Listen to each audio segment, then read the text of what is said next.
Hello everyone, Sheila back again. Welcome to my channel. Haven't had a video for a couple of days, but I'm busy doing a little bit of the bag.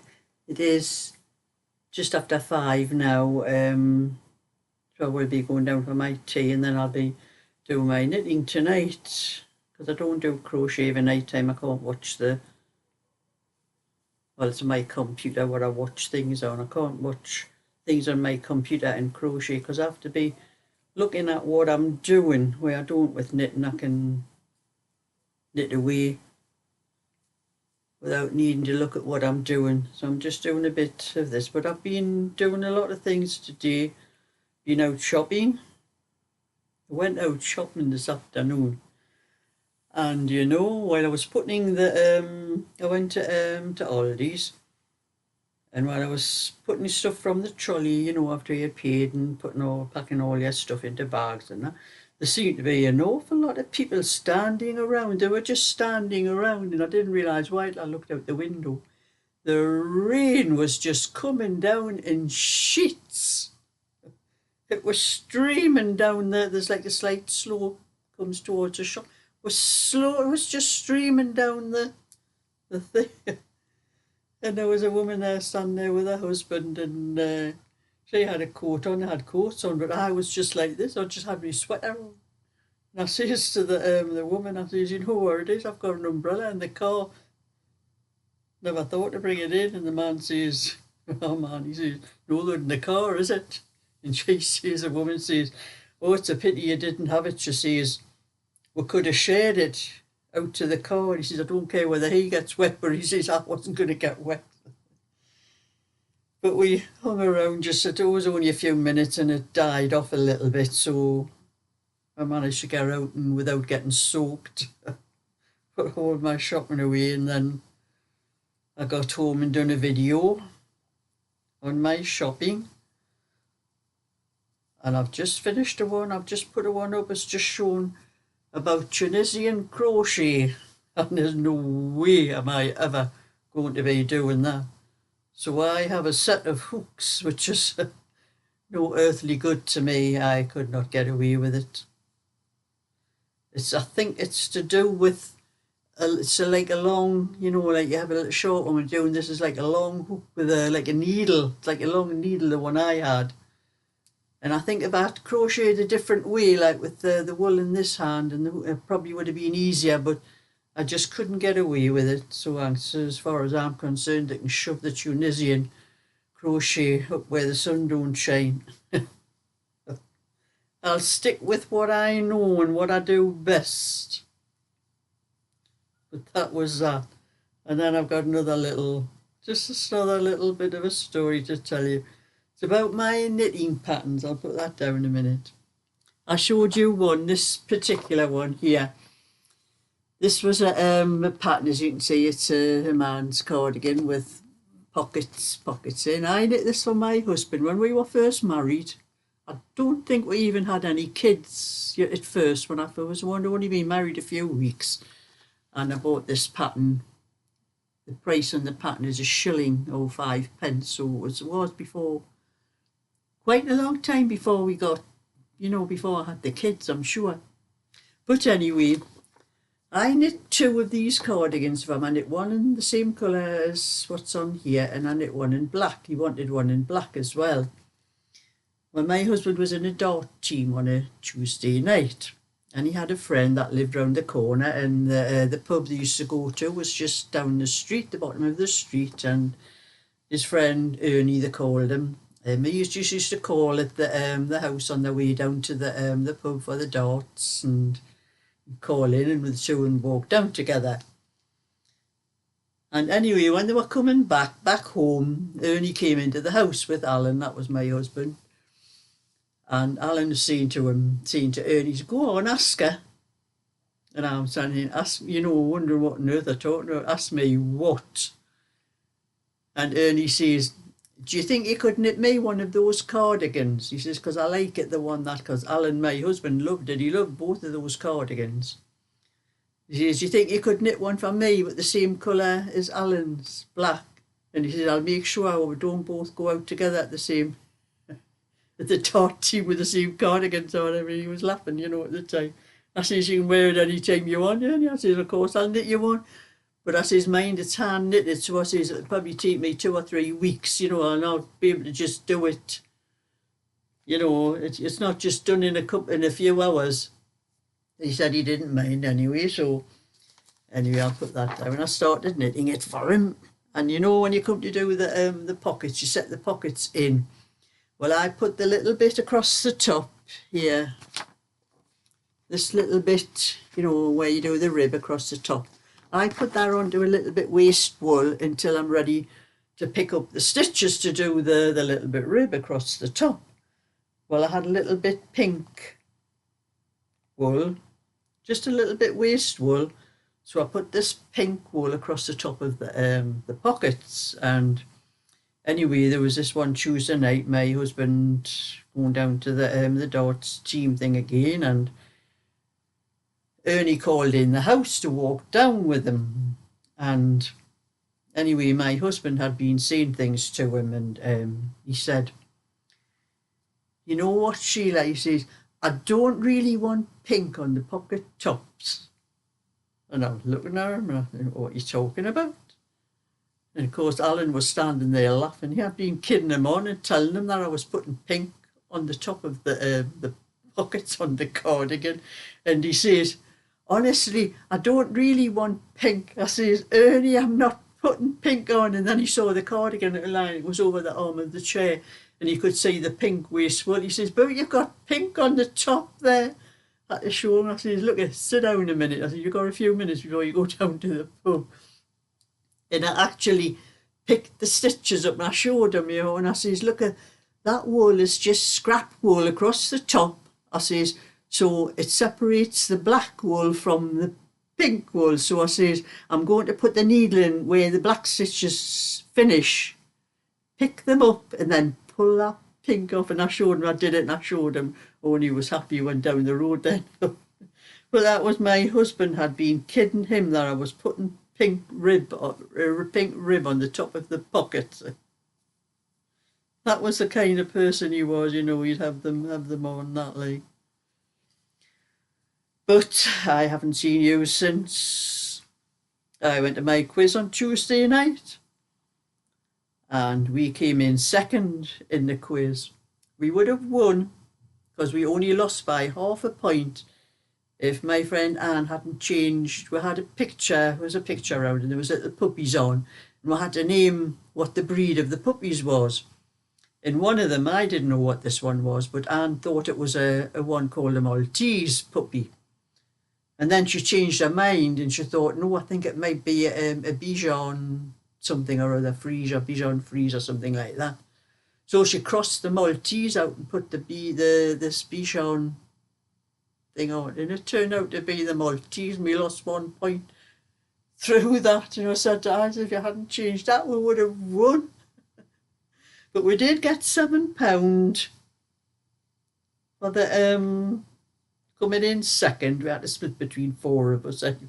Not much, but you know, it would have been better if it'd been £8, we'd had £2 each instead of having to split the other 3.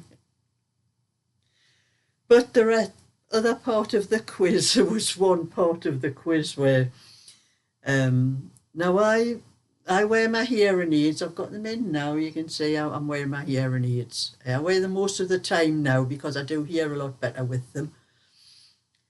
But when we do this quiz, I can hear perfect. When anybody's speaking normally around the table, I can hear. And even when they're doing the quiz, if he says anything without the microphone, I can hear perfectly what he's saying. But as soon as the quiz master picks up the microphone and starts speaking through the microphone, I can't understand half of what he says. I don't know whether it's the frequency or what it is, but I can make out some of what he says, but not all of it. So I have to rely on the others in the quiz more or less telling me if I haven't been able to understand everything they were saying. So one of the questions actually turned out to be, who wore silver buckle? Who went to sea and wore silver buckles on his knee? It's like a nursery rhyme thing.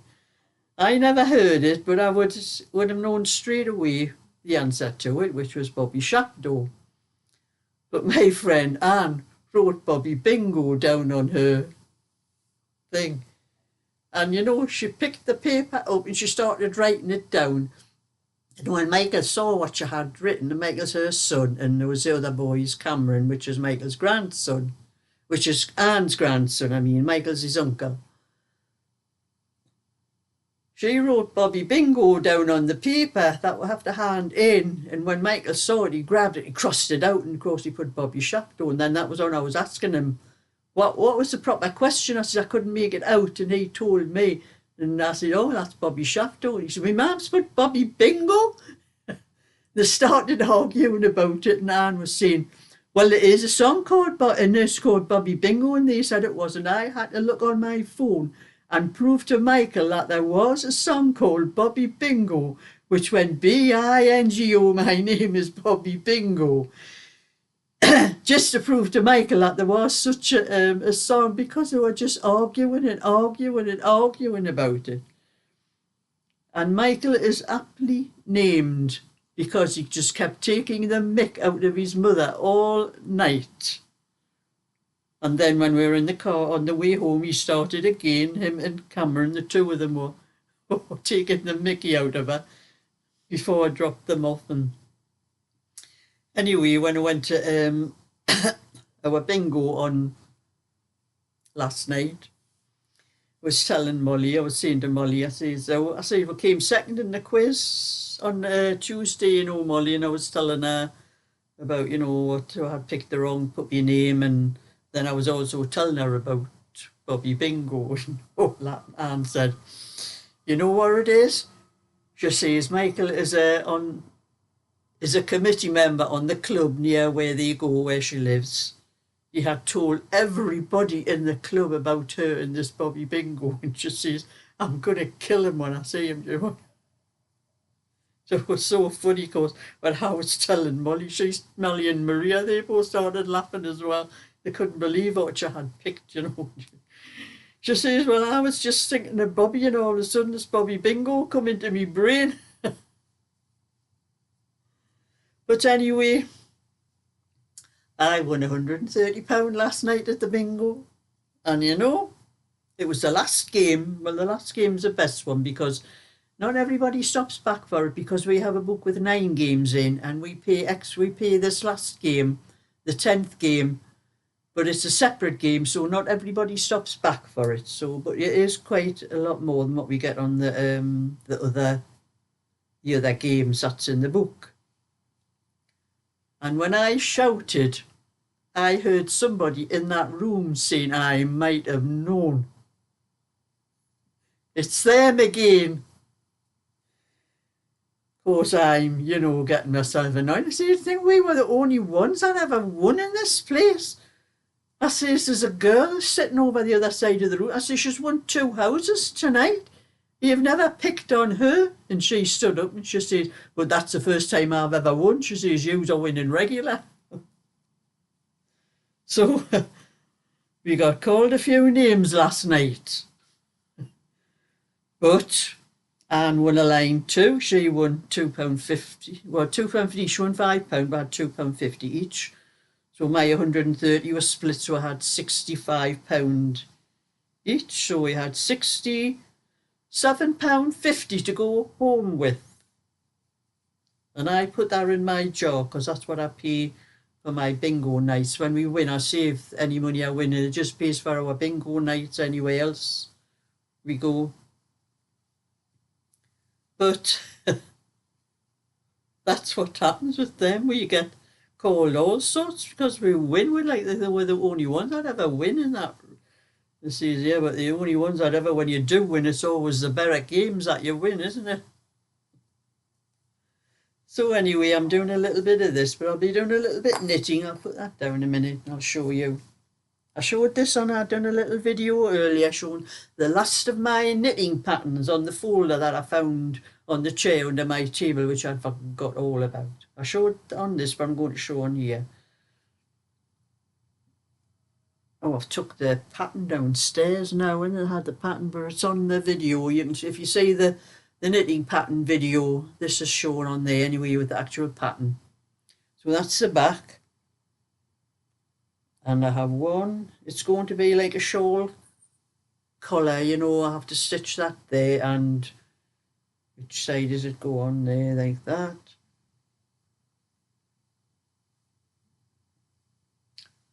The shawl collar will be sort of folded over like that. And all I have to do to knit on it now is the other front, the shawl part on the other front there. And there's the two sleeves. There's no cables on the sleeve, it's just the slip stitch. That's one sleeve there. No raglings, they're just drop shoulder, just straight. And the other sleeve. So I just have to finish that little bit down the front. The same as what I've done on there, I have to do on the other side, the front. And it's finished, and all I have to do is sew it up. And there's still quite a bit left on there, so there's a little hat on the pattern. I'll be able to get the little hat done as well. I'll be able to put that up on my shop when I've finished it. I think it's for, I'm not sure because I have the pattern downstairs, but it's an 18-inch, and I think the pattern says it's for a 6 to 9 month old baby. So that's that one almost finished. I just liked the pattern when I was sorting out my patterns, and I remembered that Angela sending it to me, and I thought, oh, I'm going to knit that one, I like it. So I just put everything else down and started knitting that. But I've also got another little bit video to show you. Just a slight video of the green cardigan. I've sold the green cardigan, a lady bought it, but she wanted pockets as well. But I told her I could put pockets on, but there would have to be patch pockets put on the outside because the cardigan's already done. So I knit a couple of pockets. Didn't take very long. They were just, I think it was about 29 stitches across, and I matched the rosewood lace pattern as best I could to the pockets, to put the pockets on top of the outside of the cardigan. Whereas normally you would knit them when you're knitting the side, you would, you know, leave that space, but the pocket would be on the inside. You'd stitch it down on the inside. So I've got just a little bit video just to show you what it looks like. And I've sent it to the lady Doris. A lady called Doris has bought it off me. So I'm going to stop this video and then I'll show you that little bit. Added pockets to the cardigan. Had to sew them on from the outside because the lady that's bought it asked me afterwards. I prefer to do pockets while I'm actually knitting the cardigan, but I managed. See, I managed to match up the rosebuds on it.